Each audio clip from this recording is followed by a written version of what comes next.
Hi everyone, welcome to the class. आज हम strategic choice के बारे में पढ़ेंगे। हम देखेंगे कि कंपनीज कैसे कॉर्पोरेट लेवल और बिजनेस लेवल पे स्ट्रैटेजिक डिसीजंस लेती हैं। अगर आप बिजनेस स्टूडेंट हैं या आपको ये टॉपिक इंटरेस्टिंग लगता है तो इस वीडियो को आप एंड तक देख सकते हो। मैं आपको सिंपल लैंग्वेज और एग्जाम्पल के साथ समझाऊँगा। सबसे पहले देखते हैं कॉर्पोरेट लेवल स्ट्रैटेजीज़ के बारे में। कॉर्पोरेट लेवल स्ट्रैटेजीज़ को समझते हैं। ये वो लेवल होता है जहां कंपनी पूरे ऑर्गेनाइजेशन के लिए बड़े डिसीजंस लेती हैं। कॉर्पोरेट लेवल पे 3 मेन स्ट्रैटेजीज होती हैं। First one is growth, stability, retrenchment. जैसे हम यहाँ देख सकते हैं कि कॉर्पोरेट लेवल स्ट्रैटेजीज में 3 स्ट्रैटेजीज होती हैं। First one is growth, second one is stability and third one is retrenchment. सबसे पहले हम ग्रोथ स्ट्रेटजीज के बारे में पढ़ेंगे।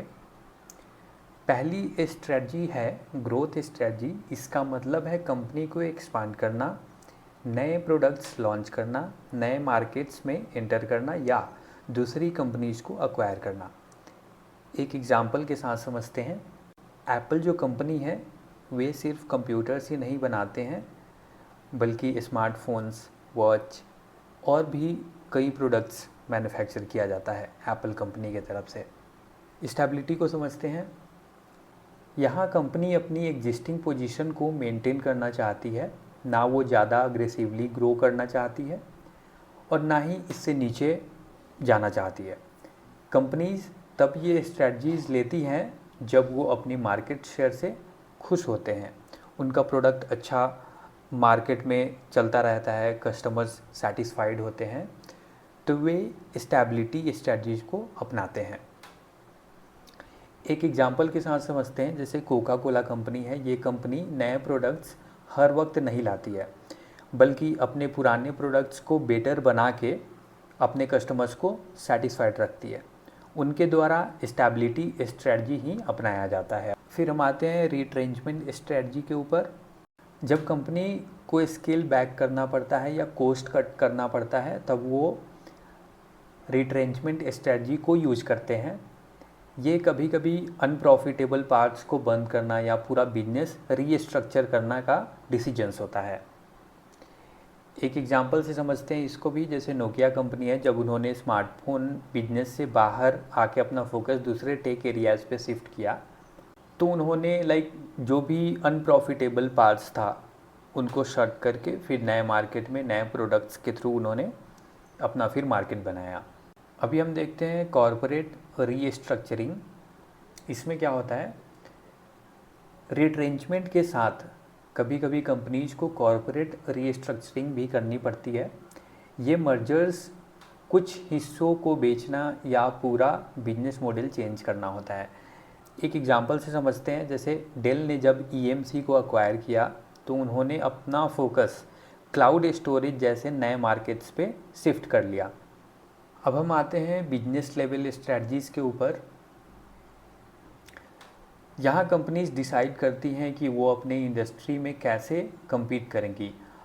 माइकल पोर्टर ने 3 मेन कम्पिटिटिव स्ट्रैटेजीज़ के बारे में बताया है। Cost leadership, differentiation and focus. एक एक करके समझते हैं इसको। सबसे पहले देखते हैं कॉस्ट लीडरशिप। जहां कंपनी अपने इंडस्ट्री में सबसे लोएस्ट कॉस्ट प्रोड्यूसर बनने की कोशिश करती है। इसका मतलब है कम प्राइस पे प्रोडक्ट्स देना लेकिन प्रॉफिटेबल रहना। ये आ जाता है कॉस्ट लीडरशिप स्ट्रैटेजी के अंदर। इसका एक एग्जांपल है, जैसे वॉलमार्ट है। ये कंपनी अपने प्रोडक्ट्स को बहुत लो प्राइस पे देती है क्योंकि उन्होंने अपने कॉस्ट को कंट्रोल किया होता है। अब हम देखते हैं डिफरेंशिएशन स्ट्रैटेजी। इसमें कंपनी अपने प्रोडक्ट्स को यूनिक बनाती है ताकि कस्टमर्स उस प्रोडक्ट के लिए ज़्यादा पैसा देना चाहें क्योंकि उनको कुछ स्पेशल मिल रहा होता है। एक एग्जांपल के थ्रू समझते हैं डिफरेंशिएशन को। एप्पल का आईफोन, ये आईफोन महंगा होता है लेकिन लोग इसके यूनिक फीचर्स और डिज़ाइन के लिए ज़्यादा पैसे देने को तैयार होते हैं। अब यहाँ पे हम देखते हैं एक फोकस स्ट्रैटेजी को।